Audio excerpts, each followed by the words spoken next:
Hello Mutyalu, welcome back to our channel. Happy independence day మీ అందరికీ. బాగా కలిసి వచ్చింది కదా long weekend. Independence day Friday రావడం వల్ల నేను నా ఫ్రెండ్ కలిపి ఈరోజు కూలీ మూవీకి వచ్చేసాం. క్విక్గా మీకు రివ్యూ అయితే చెప్పేస్తా. ఎవరైతే యాక్షన్ సీన్స్ అయితే ఇష్టపడతారో వాళ్ళైతే పక్కా మూవీని ఇష్టపడతారు. From start to the end మొత్తం యాక్షనే ఉంటుంది movie. Most of the scenes అంతా కూడా యాక్షనే. ప్రతి ఒక్కరిని హైలైట్ చేస్తూ ఎలివేట్ చేస్తూ వచ్చారు మూవీలో.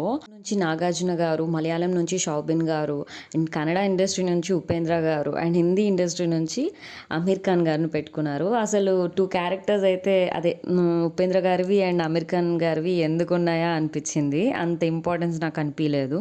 బట్ మూవీ అంతా షౌబిన్ గారు చుట్టూ తిరుగుతూ ఉంటుంది అనిపించింది. నాగార్జున గారు మెయిన్ విలన్ అనిపించిన నాకైతే నా కళ్ళకి మాత్రం మొత్తం షౌబినే కనిపించాడు.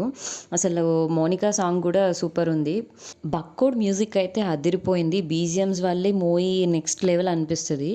ఇందులో కూడా సేమ్ సలార్ లాగానే శృతి హాసన్ వెనుక పడుతూ ఉంటారు. చూస్తుంటే నాకు ఎందుకో సలార్ గుర్తొచ్చింది. ఓవరాల్గా మూవీ అయితే బాగుంది, నాకైతే నచ్చింది. మరి మీరు చూసారా? ఇంకా చూడకపోతే వెంటనే చూసేయండి. మీకు ఎలా అనిపించిందో అనేది కమెంట్ చేయండి.